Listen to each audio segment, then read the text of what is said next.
if you can remember back far enough to 2 weeks ago, we did Daniel chapter 4, which is Nebuchadnezzar becoming a beast, you know?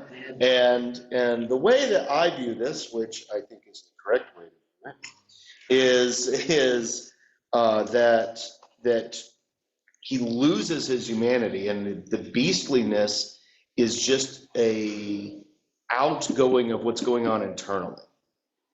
So he is, and how he's treating people, how he's all these things, he's treating people like a beast. He's lost his humanity. We've been I've been mentioning it kind of on Sundays, kind of a similar idea of, when Jesus says,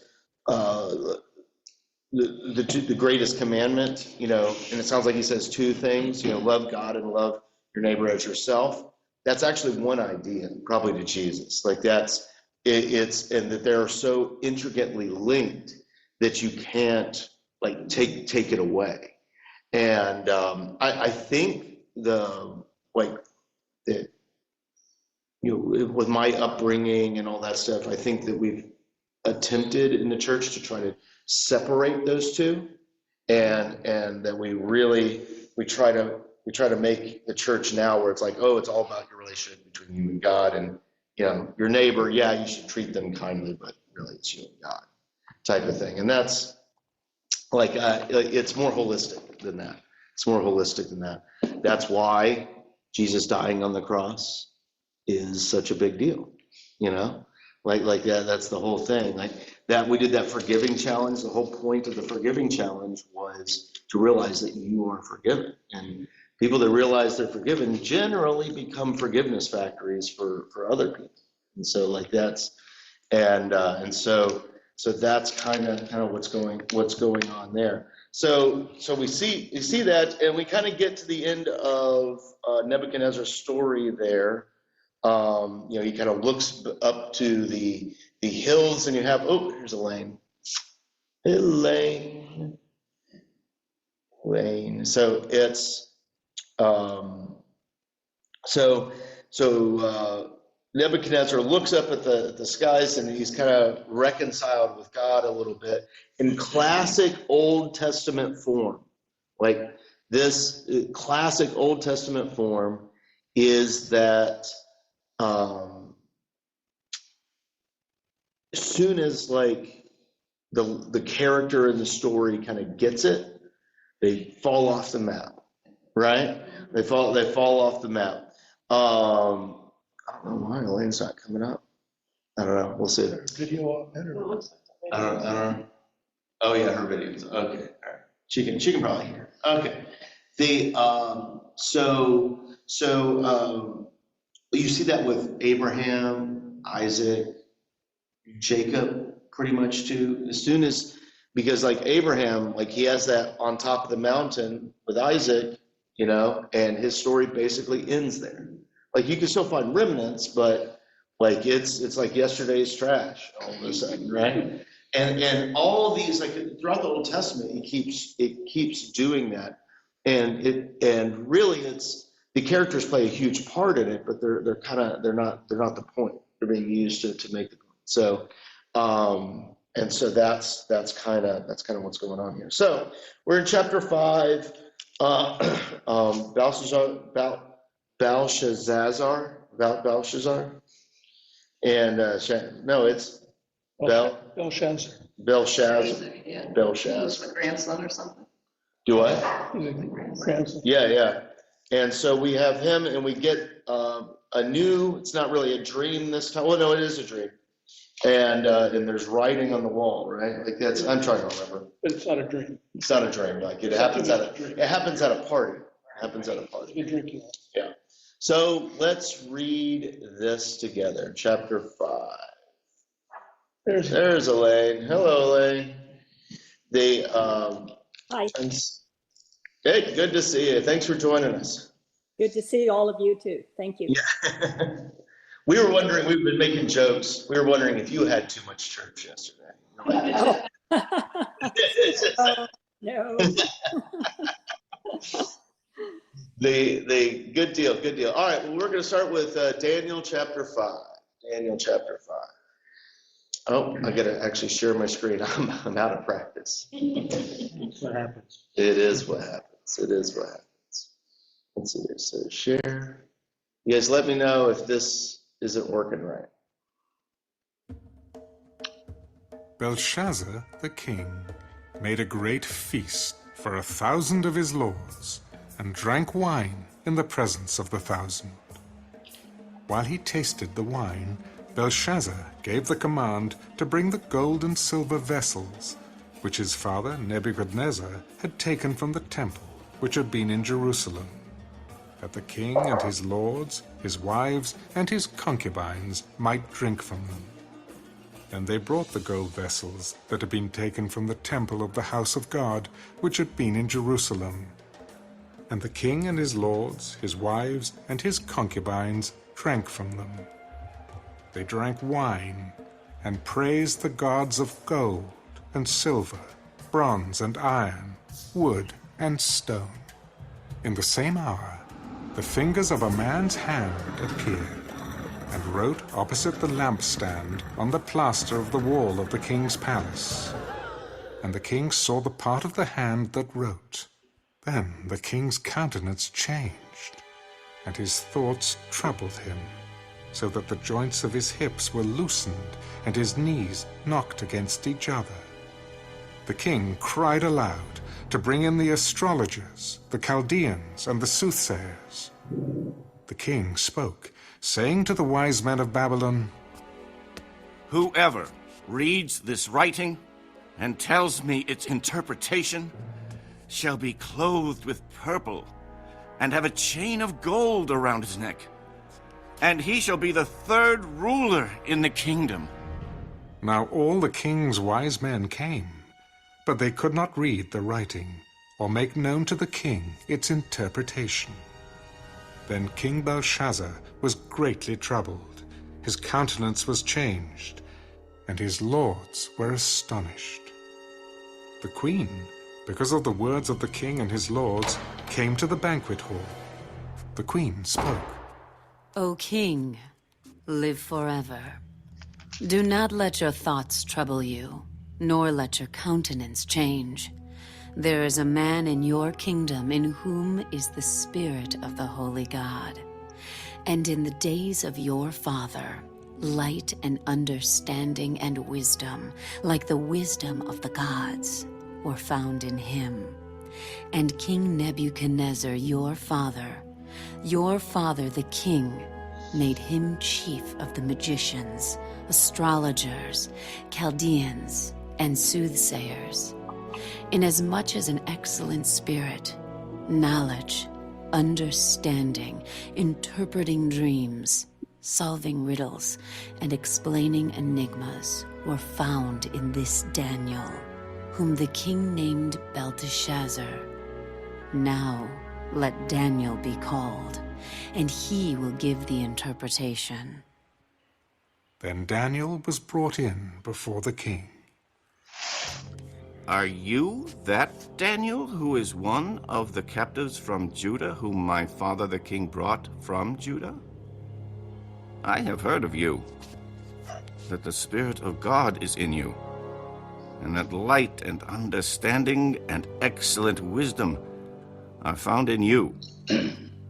Now, the wise men, the astrologers, have been brought in before me that they should read this writing and make known to me its interpretation, but they could not give the interpretation of the thing. And I have heard of you, that you can give interpretations and explain enigmas. Now, if you can read the writing and make known to me its interpretation, you shall be clothed with purple and have a chain of gold around your neck, and shall be the third ruler in the kingdom. Let your gifts be for yourself, and give your rewards to another. Yet I will read the writing to the king and make known to him the interpretation. O king, the most high God gave Nebuchadnezzar, your father, a kingdom and majesty, glory and honor. and because of the majesty that he gave him. All peoples, nations, and languages trembled and feared before him. Whomever he wished, he executed. Whomever he wished, he kept alive. Whomever he wished, he set up. And whomever he wished, he put down. But when his heart was lifted up, and his spirit was hardened in pride, he was deposed from his kingly throne, and they took his glory from him. Then he was driven from the sons of men. His heart was made like the beasts, and his dwelling was with the wild donkeys. They fed him with grass like oxen, and his body was wet with the dew of heaven, till he knew that the Most High God rules in the kingdom of men, and appoints over it whomever he chooses. But you, his son, Belshazzar, have not humbled your heart, although you knew all this. And you have lifted yourself up against the Lord of heaven. They have brought the vessels of his house before you, and you and your lords, your wives and your concubines, have drunk wine from them. And you have praised the gods of silver and gold, bronze and iron, wood and stone, which do not see or hear or know. And the God who holds your breath in his hand and owns all your ways, you have not glorified. Then the fingers of the hand were sent from him, and this writing was written. And this is the inscription that was written: Mene, Mene, Tekel Upharsin. This is the interpretation of each word. Mene, God has numbered your kingdom and finished it. Tekel, you have been weighed in the balances and found wanting. Perez, your kingdom has been divided and given to the Medes and Persians. Then Belshazzar gave the command, and they clothed Daniel with purple, and put a chain of gold around his neck, and made a proclamation concerning him that he should be the third ruler in the kingdom. That very night, Belshazzar, king of the Chaldeans, was slain, and Darius the Mede received the kingdom, being about 62 years old. We had to let the little music crescendo there. There at the end. I think they're making margaritas next door to us. Comes down the Alzheimer's people. Yeah, they're just getting ready to sing. Like that. Maybe we can finish early. Yeah. Like that. I haven't heard that sound before. Like that. All right. So what stood out to you? What stood out I to have a you? question for you. Yeah. When, a couple of weeks ago, we raised the issue of singular and plural use of God. Yeah. And I see it again, verse 10, verse 13. In my book, the Lutheran Study, it's plural. Okay. Are we listening to King James? Well, it's, we can look at it. So where was that, verse 10 you said? It's verse 10 and verse 13. I picked up gods as opposed to God. So let's see. The Jewish Bible is also plural. Plural? Yeah, same places. Okay, so the queen, hearing the voice of the king and his nobles, came to the banquet hall. May the king live forever. She said to him, be alarmed, don't pale.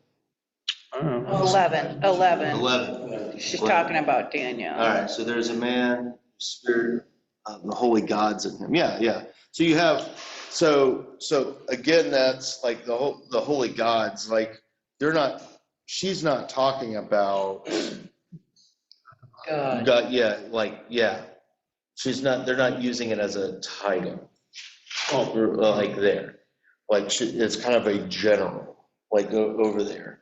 Like that's kind of why I talked about that. The English translations, one of the ways you can see this is if it's capitalized or not. Mhm. So if it's lowercase, there's things going on in the Hebrew language that are that aren't just Elohim. Like it's another plural type of thing. To catch up, George, real quick, I could tell you're right. So in the Hebrew language, which is what this was all kind of written in, Right. the name God, when you're talking about the God of Abraham, Isaac, and Jacob, that is actual a plural word. So it's in Hebrew. It's not meant to be understood as a plural. They're just trying to make it sound as big as possible, type of thing. And what we're talking about here is when she says gods, she's talking about all the other gods, like which they mention them here: the god of gold, the god of wood, the god of silver. Yeah, they're not real. Yeah, like that. They're the poser gods. And so so she's saying that they have the spirit of, he's got the spirit of these things that they don't understand.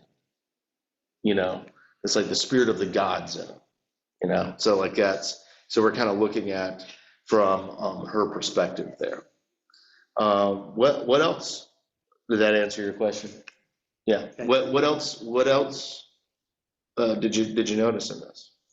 That Daniel was brought to the king's attention by a woman. Oh yeah, I marked that too. And she refers to him first as Daniel. Yeah. There's a bunch of stuff kind of where his name is used. She's like, your father called him Belteshazzar, and so your father called him this, but let's call Daniel. Like she continues to know him, which is interesting because like if we go back, Shadrach, Meshach, and Abednego, they're Babylonian names, and we're introduced to Daniel that he has this other name, and they're spending ink on it. I don't know why they're spending ink on it, but I think they're spending ink, and the reason why I say they're expending ink, our relationship with the written word is fundamentally different than it was back then. It was hard to write back then. I think about what they're writing on, writing on vellum, maybe writing on hides, writing on, I don't think papyrus was around yet, but the early forms of that.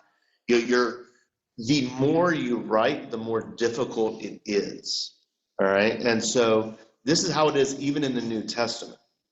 It's the fact that Paul's letter to the Romans is as long as it is kind of ridiculous. And so paying attention to these things so when they're writing stuff down, it's normally there's something important going on, even though we may not realize what it is. I picked up in notes in comparison. Initially, when they said the queen, I thought it was his queen. This is the queen mother.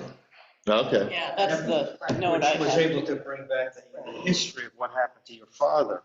Yeah. Which this whole chapter is kind of about that. This guy doesn't last too long. He's slaying over there. But this whole kind of chapter is kind of about the past, and the past is kind of repeating itself. It seems like it's saying. Mm-hmm. It's like, hey, this is all happening again. But Pierce, isn't that the story of the Bible constantly? I mean, that's what we did. As Israelites, we just kept making the same mistake over and over. Yeah. No, I agree. Yeah, that's very true. That's very true. And so that's Your observation about how abrupt things stop. And we were listening to the story, and next day he was killed. Yeah. And he's gone. Yeah, it is, and it goes off, and it's one, like he's killed by one of them too, that Daniel's kind of reading the words of, that it's someone else, the me receiving the kingdom, that's all that. So what else stood out to you in this? What else stood out to you? In my notes about what the words were, Yeah. the words are weights. Okay. Yeah. So many is mina, a little more than half a kilogram. A tekel is a shekel, and that eupherism is a dual of the paras, and it's 2 half minas. So it's like kingdoms getting divided. Weight. Yeah. Found wanting. You didn't. Okay, so it's like these weights. Yeah. I remember something about that. Yeah. So that's cool. So it's like this, like we liken it to the weight of justice, but the weights of like you've been found wanting and stuff like that. That's good. And that actually that jives with that beastly metaphor from before. Like that's, hey, you've been mistreating, like that's and all these things. And it really doesn't talk about what Belshazzar does, except for like how he's treating the vessels from the temple. And so it's going back. I think there's a couple of interesting things that are going on. Verse 1, he made this great feast for thousands of his lords. So that 1,000 term is kind of loaded. It's it's like all of the people kind of an idea going on like that. That's like everyone was there, I think is kind of how you can read it. Like when we say, oh man, everyone was there. Like that's so the presence of them, like they tasted the wine and then it was which his father. So he brought the gold and silver vessels, which his father Nebuchadnezzar had taken from the temple, which had been in Jerusalem, and they all drank from them. And as soon as we started talking about this, and this may be because I'm a millennial or something like that, I immediately thought of Indiana Jones. That's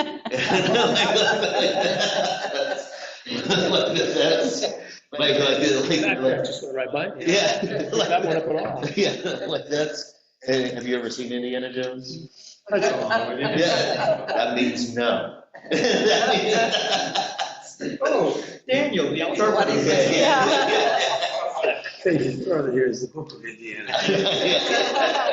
It's so interesting that Belshazzar is really not son of Nebuchadnezzar. He's the grandson. Okay. It says in the notes that if you go to the ancient language, you find that he's actually the son of the viceroy, and he's called the son, but in Aramaic the term would also be grandson or descendant or even successor. Okay. Not necessarily the son. The queen is the grandmother then. I think that's true. I think it's his grandmother. Is that how are the non-King James versions rendering that word son? Are they all saying son? Like that's what verse was that again? Well, 5:1. Is it that first? Right, yeah. 5:1, did you say?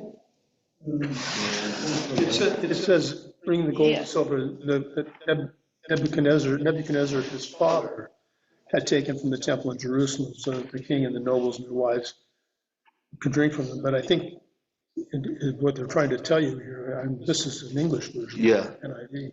Yeah. In the Jewish one, it says that Belshazzar was the son of Nabonidus.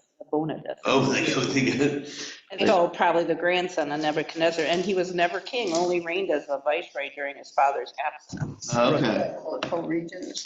Yeah. Okay, so it's like a kind of a weird succession going on. What verses are we talking about? That was my notes on verse 1. Notes on verse 1. Okay. Yeah. And I wonder, I mean, is that just a language thing? I mean, when they say you're the offspring of someone, and you just say they're the son? I don't know. I mean, is that just That's what I was thinking as Yeah. well, that it's just like, kind of like loosey-goosey with whether it's a grandfather or father or whatever. Or like you But guys- you said it, descendant. Yeah, just like when you have cousins and they're second, third, fourth cousins. Right. They're my cousin, right. And also, like, there's Messiah language all wrapped up in here too, like king language. Because remember, like when Jesus in the Gospels is called the Son of God, like that is also a little dig at the Caesars, because that was how they called themselves. They called themselves sons of God, because when a Caesar dies, they become part of the Godhead up top. And so there could be some of that language going on here that we're just, as Americans living in 2025, we're not picking up on. That there's royalty language going on. So like that's by calling him a son of this, that it has a lot to do with the succession. And so like that's a good point out. That's a good point out. So like there's king language going on here that we're just, we just, it's not in our lexicon. We have to translate. It's also interesting that he says he's going to be the third highest ruler in the kingdom. And the notes here say that Nabonidus was the first, Belshazzar was second, meaning that he was the son of Nabonidus. So that in essence, he isn't really the king, he is the viceroy for the. Lutheran does the same. So who is he? Who are you saying? Belshazzar? Belshazzar? The son of Bel and Nabonidus. The real king is Nabonidus, who was apparently out of town. Right. And Okay. while he's out of town, Or Belshazzar. asleep, one of the two. And so, Give me the right thing. I'm trying to reconcile the seeming ignorance of Belshazzar about Nebuchadnezzar, but now Nebuchadnezzar is becoming more and more remote to this fellow's experience, because he's got a father who's on the road. His grandmother's got to bring down the family lore. So it's not by way of excuse, but at least I can understand. I'm not realizing Nebuchadnezzar went down this road before. Yeah, but it's also helpful to think in those terms, because once again, they don't call Daniel first to come and tell the prophecy and explain it. They call everybody else, and then, oh yeah, by the way, you've got this guy who really knows this stuff. mhm. So I think that all plays into this succession issue. Where's So your class? Keep going. no, this is the idea. Like I like when people talk. It's when you guys are quiet that the class is rough. Let's talk about this hand appearing and writing things on the wall. Yeah, all right, here, hold on, let's get there. We're almost there. I'm already like preoccupied with that. You're already preoccupied? If it happens right here, I'm out of here. You're out of here? Hand starts writing on a wall, I'm gone. Would you? Yeah. It's 2025, I'm not writing too many words. So I want to talk about, for a second, I want to talk about them drinking wine from those chalices. Like, so why is it rude? Because I think that's what you're on to. Like, why? Out of the temple of God, capital T Yeah, God. but do they care about that No, they God? don't. Like, yeah, they don't care about that God. Like that's. Later. Like, they did later. First, they have to engage in desecration before they smarten up. Like, did they smarten up or they just died? Like Lisa. Yeah, Over and over again. So yeah, so I think there you have that first, I think that first reading of, yes, it's like this is the true God that we all recognize, the God of Abraham, Isaac, and Jacob. They're desecrating the temple, and to me, this is reading like this is the first time this has happened. So Nebuchadnezzar got all that stuff and probably threw it into storage somewhere, and almost like treating it like a trophy, which is bad enough. But when you're treating it a trophy, there is still some reverence going towards that, And when him drinking out of it, it doesn't there's no reverence at all. Like and I think what we're seeing here is that this guy, and if you guys are saying this correctly, is that he's not actually the real king. He's just standing in the place. That Co-ruler.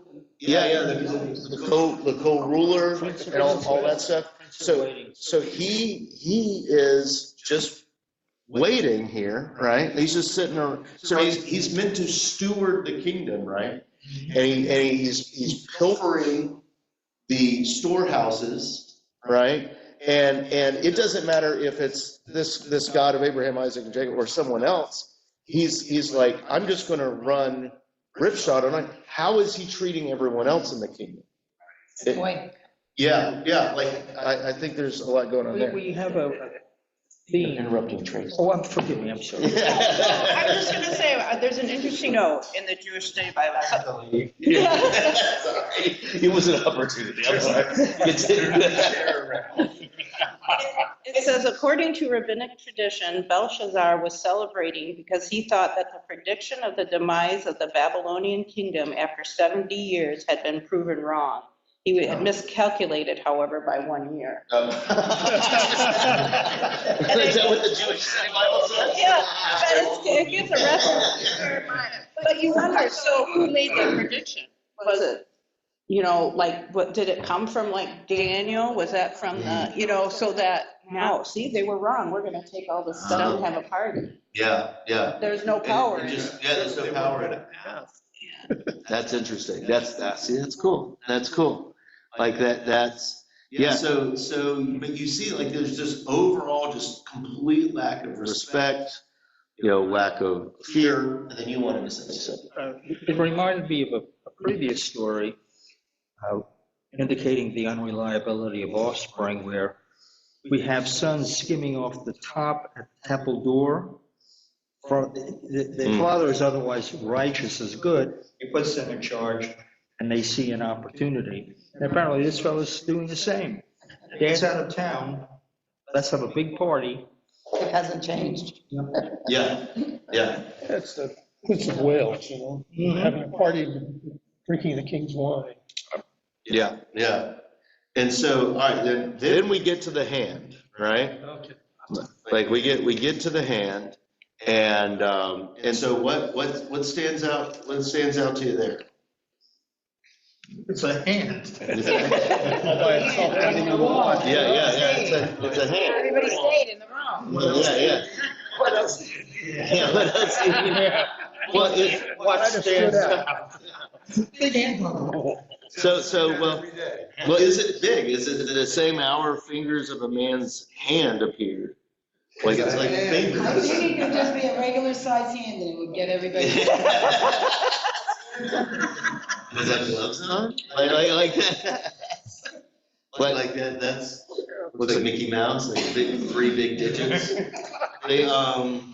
Sorry. Yeah, I'm go ahead. reading in Jeremiah, sorry. Yeah. Oh, yeah. But is where, it's from Jeremiah, the 70 years of captivity. Nebuchadnezzar, he gives Nebuchadnezzar the power to overtake him and put 70 years of captivity. All right. And Jeremiah 25 there? Jeremiah 25, Yeah. Yep. Okay. So they mention Nebuchadnezzar and everything. Very good. I think It's like, I don't know.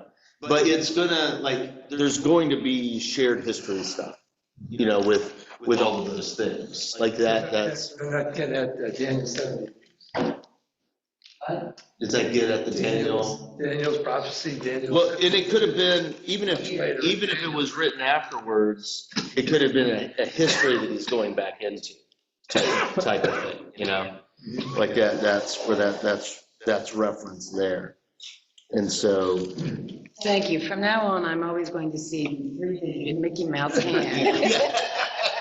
Yeah. Oh, you're gonna have to turn that on. You know how to turn it on? All right, hold on. I'll make it loud in here for you.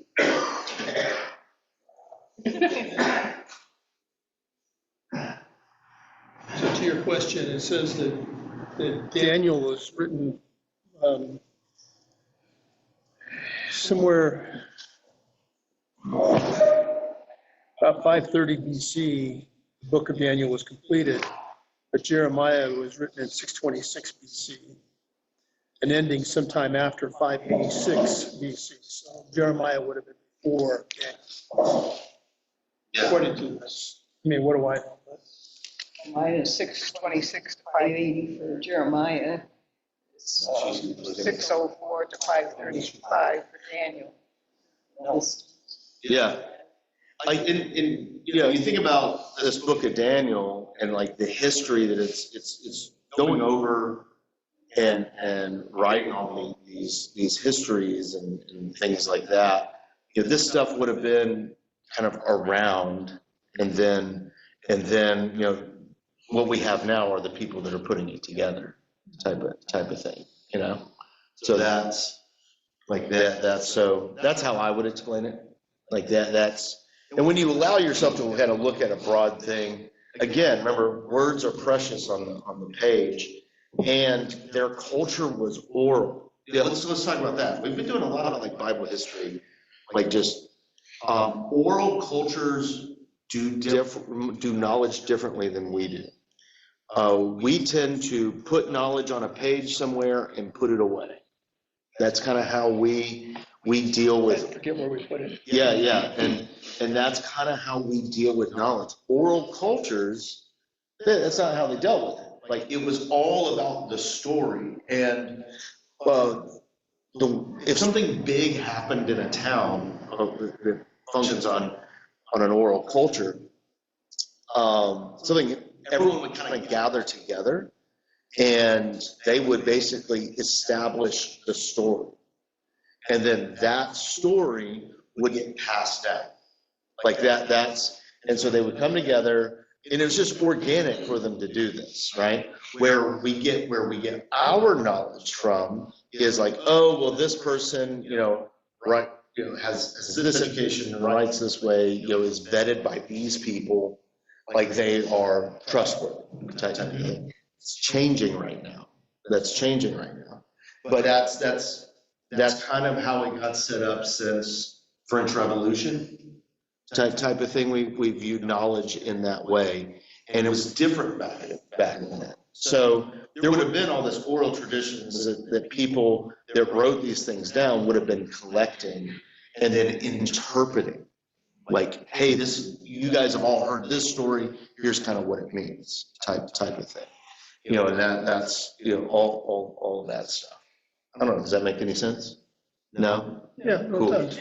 Cool. I mean, that's why you have great storytellers. I had a grandfather who's Irish, and he could tell a story about anything. Yeah. But it was a storytelling of, in many cases, history. What's interesting here to me, before you got to the hand, I know we need to get to the hand because it's important. But when they bring Daniel in, he recounts the story of Nebuchadnezzar and what he did and what happened to him. And then he says, but you, his son, O Belshazzar, have not humbled yourself, though you knew all this. Instead, you set yourself up against the Lord of heaven. And so he's turning it back on Belshazzar. He's saying, He didn't learn anything. Huh? He didn't learn anything. Exactly. You knew this history. You knew what happened, and you ignored it. Yeah. I think that happens today. Yeah. Well, and that's the thing. Like you've ignored what the things that happened before, and you see that with their drinking out of those chalices. It's like there's just no respect for anything here, and so you came, and then you look after it happens. What is the offer that is made? Like, this isn't directly connected, but it rhymes.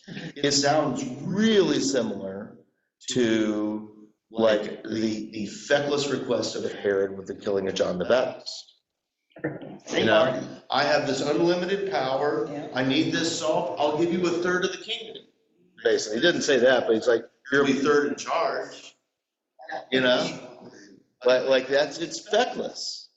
Like it's not leadership. It's just I want something done, and I feel like my power's unlimited.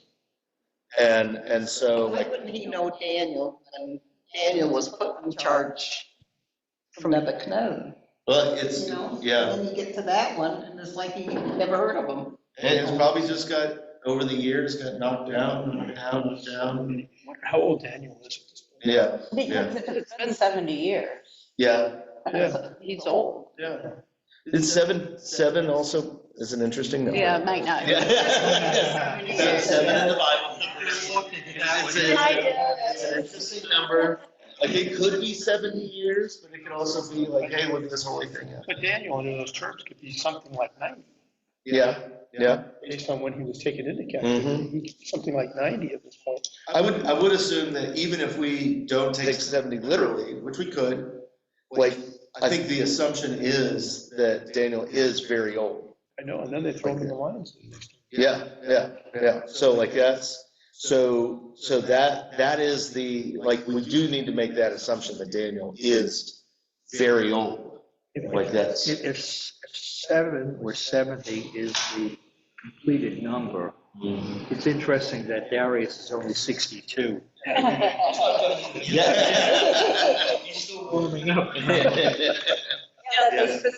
that was oddly specific. Yeah, whenever these numbers are specific, like you gotta pay attention. And again, it's this full stop narrative. He got killed, and they can say 62. Why? Yeah. So, okay, so what is offered, like, so they're offered these huge things, we already did that one. And then to Leah's point, is the queen that spoke up. It's the queen that remembers. Like it's the fact that women are being talked about in a very patriarchal society, we need to like stand up and listen type of thing. And so that, and then you have, and Daniel, like, he's like, I don't care anything about the gold chain or anything like that, right? Like that's. Keep your swag. Yeah, keep your swag. And also, and he offers them the interpretation. And let's see. And so let's see. Anything about the interpretation that stands out to us? So verse 14, well, 13 and 14 kind of, but he's like, are you Daniel? You're one of the captives of Judah. I don't know. Like, I don't know how to take that. It could just be him placing him there, or it's like a weird flex of power. I have heard of you that the Spirit of God is in you, and that light. Spirit of God is all capitalized in the English. Are the other English translations doing that? Spirit of the gods. Okay. Fear the gods, and it's a So that's, King James is messing with it there. I think the other English translations are doing a better job there. And let's see here. And he's like, all these wise people are doing stuff. I kind of have this kind of idea of reputation that Daniel he's pointing out. And what did I write that for? In verse 16, I wrote a note. Let me read it. No, either. Oh, okay. Like he keeps offering him like all these great things. That's what's going on. Okay. So did he, because he hadn't heard of him when his grandmother, so did he like check him out?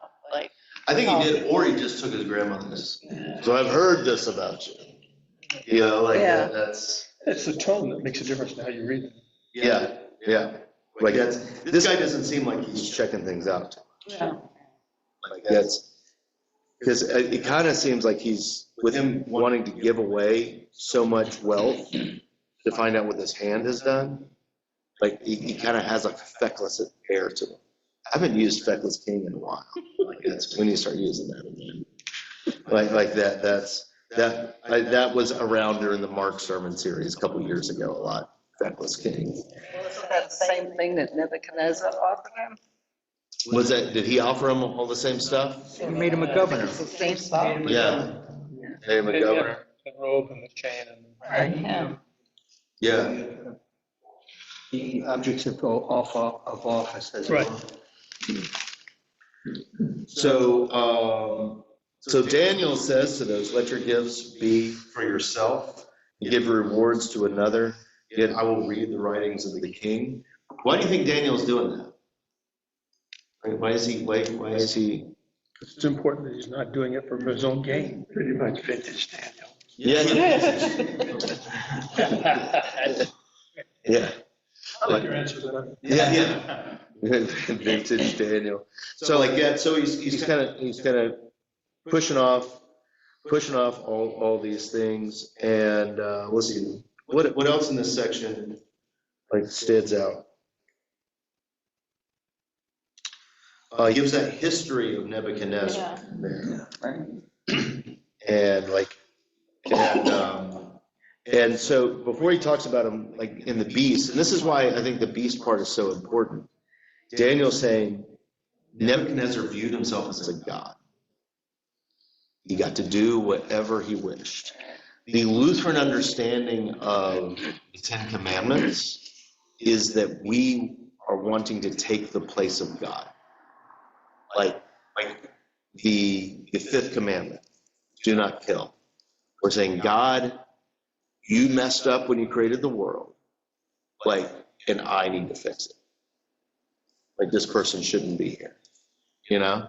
Like that's, you like the fourth commandment, honor your father and mother. God, you messed up when you created the world, and I need to fix it, you know? And so, like, I'm not going to honor these people that are here around.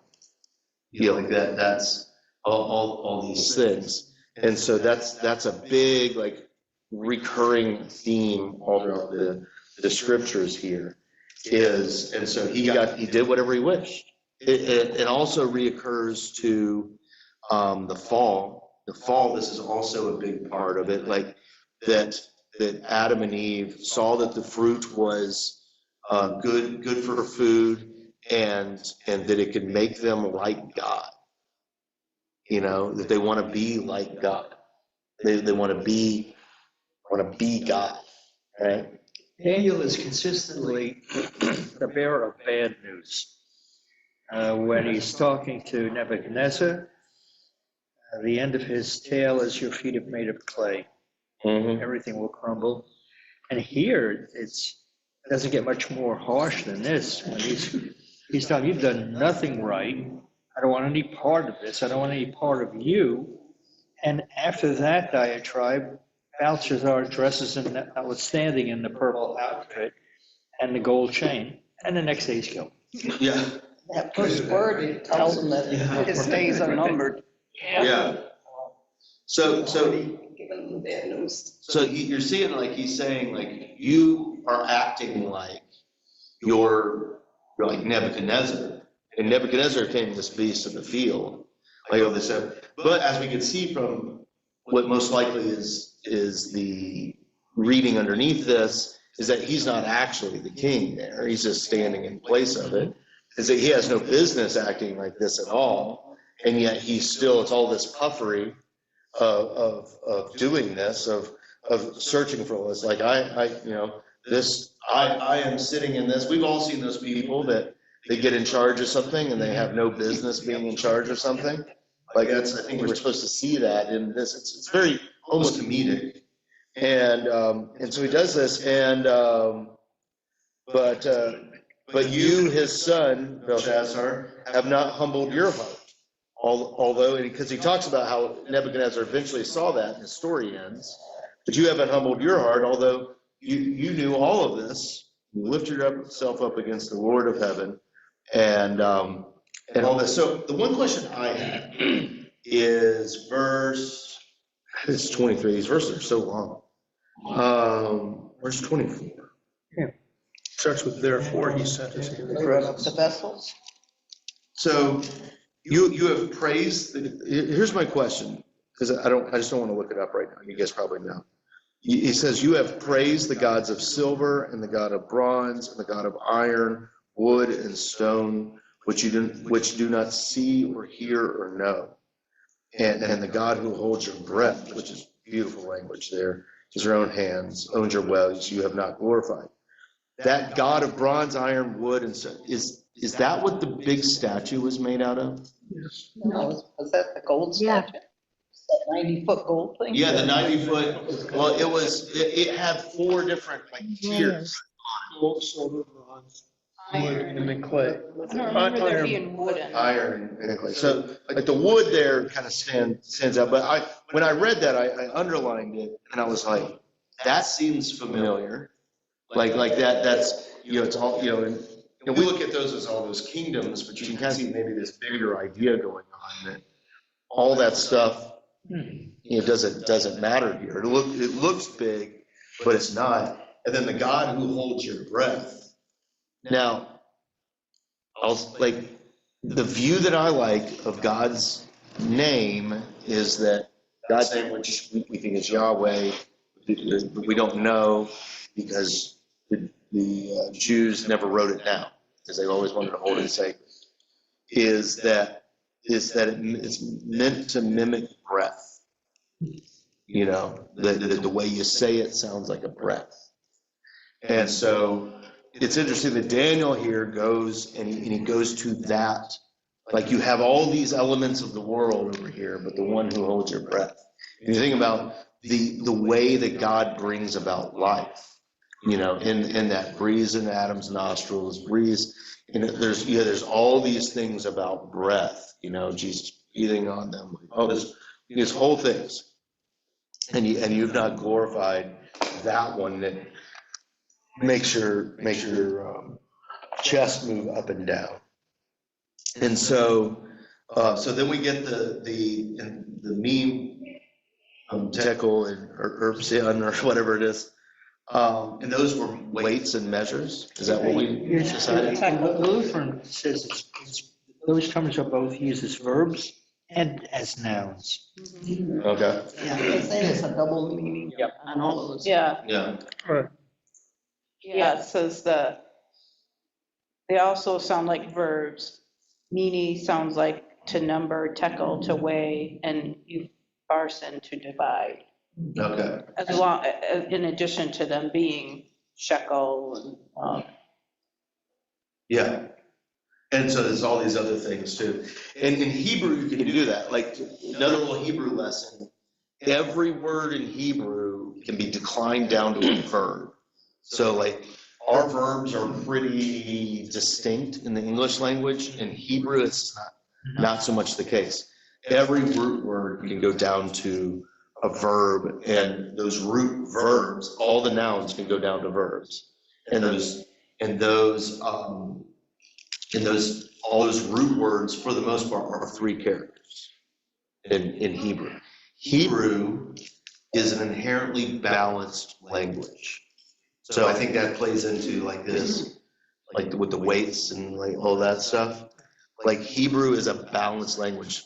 A Hebrew is balanced, is at peace when the world is balanced, right? So like that's the whole idea there. And so, and I think you're seeing some of that here. We can see that what Nebuchadnezzar did, now Belshazzar has brought imbalance to this. Like that's and it's being brought back. So Belshazzar gave the command, clothed Daniel in the purple, put a chain of gold around his neck, and he made the proclamation concerning him that he should be the 3rd ruler of the kingdom, Huzzah. And this. Yep. So what does 30 say? Because it says something very interesting. And that very night, Belshazzar, king of the Chaldeans, was slain.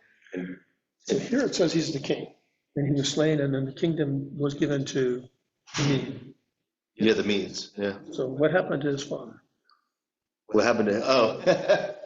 I don't know. If you can overread this thing, but the relations get really bottled up. I'm not sure that the writer really cares about my comfort. He just wants to make a story. Yeah, because they kind of like, just like, okay. It's like, it just like stops. Okay, here's the inscription, and he tells them. And then it's, all right, here's your robe. It like just stops. It's like no comment like that this guy was awestruck and, oh, wow. Yeah. Nick said, oh, this is some bad news for me. Yeah. It's just like, okay, here's your robe. Give you a robe, here's your robe, here's your chain. Yeah. Yeah. Just kind of jump around, like you said, you know, the words are precious when they're writing them down, you know, that they're, but that seems like it's just like, no reaction, here's your robe. Yeah, yeah. Yeah. Here's your robe. Yeah. Even though it was horrible for. It was really Shelter. bad. Here's your robe. Yeah, but Yeah, here's it's your robe. like, oh, Yeah. Well, in my notes on 5:30, say these verses were, and mine separates Darius the Mede received the kingdom as 6:1. But it says these were likely added to provide a smooth transition between the separate stories of chapters 5. Okay. Because it says Darius the Mede is not a historical figure. But what about the stuff that's in the Apocrypha? You know, Daniel's got 3 or 4 different little chapters in there. How were they connected to this part of Daniel? You're getting above my knowledge now, Gloria. I don't know the Apocrypha all that well. Shame. Well, I know. What was the question? The 4 little subjects that's in there, it tells about Daniel in the lion's den, Daniel in the In the Apocrypha? furnace, Yeah. and it tells how he was getting rid of some of the gods. Okay. And what was the other one? He defended a young lady that was wrongly accused. That was 4 subjects. So I don't know. I'll say. I couldn't see how that fit in with this. That's why they're not there. Yeah. I wondered how, you know, you said they took it out. Was it Luther? So Luther didn't like the Apocrypha and Was that always written separately like that? I'll explain the Apocrypha like this, and we're about to go over time a little bit. We'll spend a little bit of time. So you have in our Protestant Bibles, you have the Old Testament and the New Testament, and you have then the Apocrypha. It's kind of the intertestamental books. I'm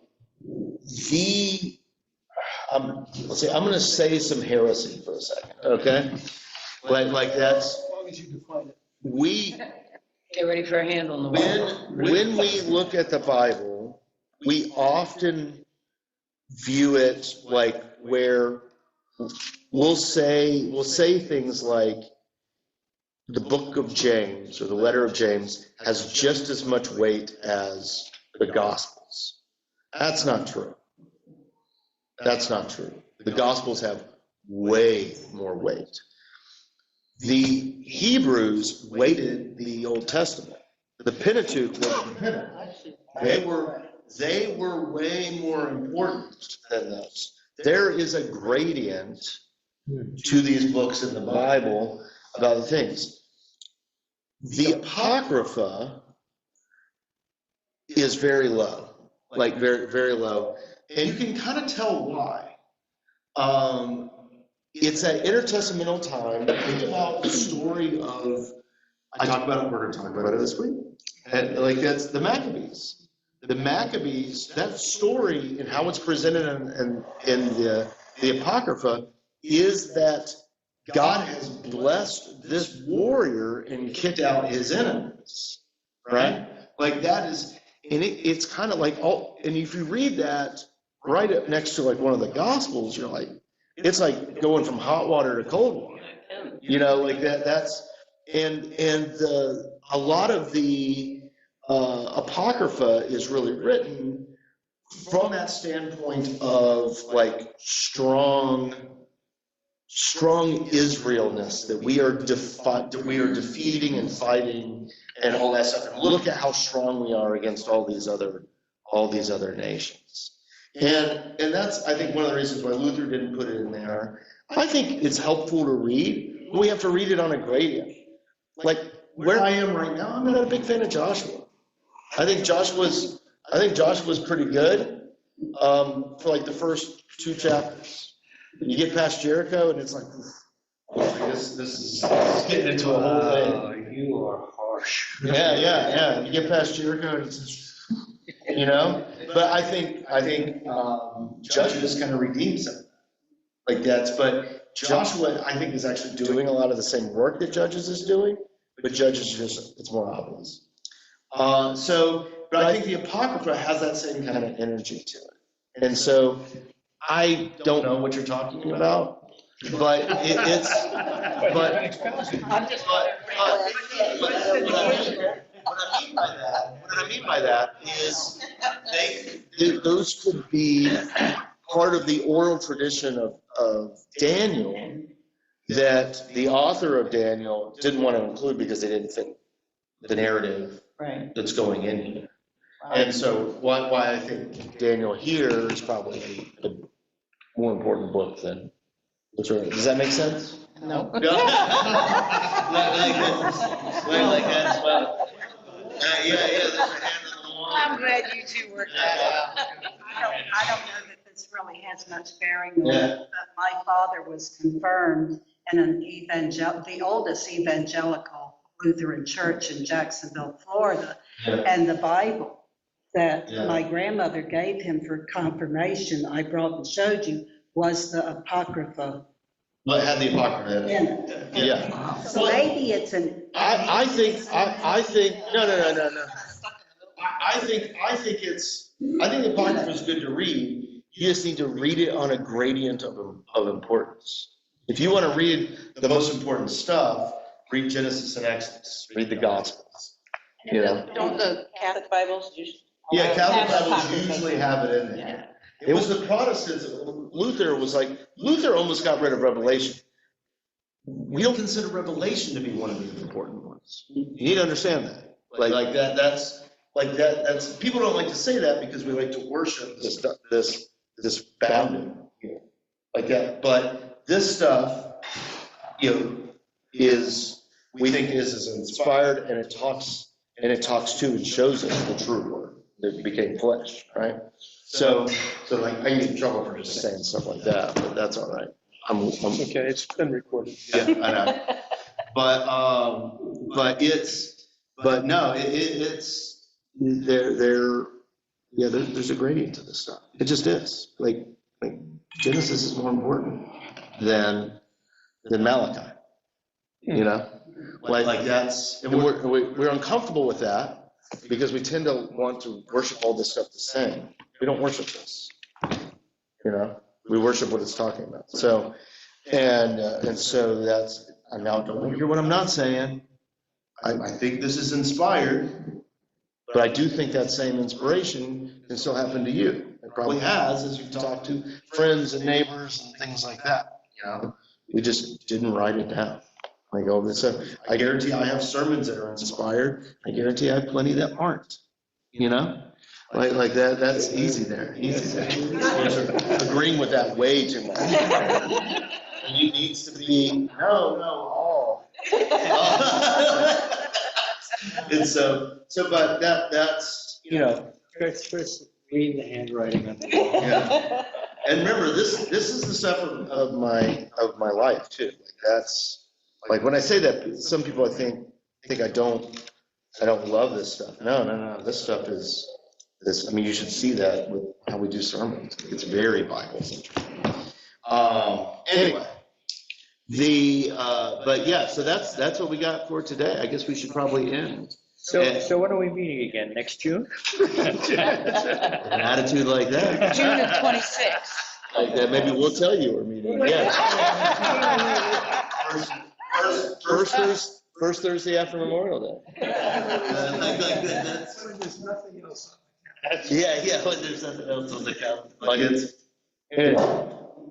All right, well, for everyone that's watching on YouTube, thank you for joining us today.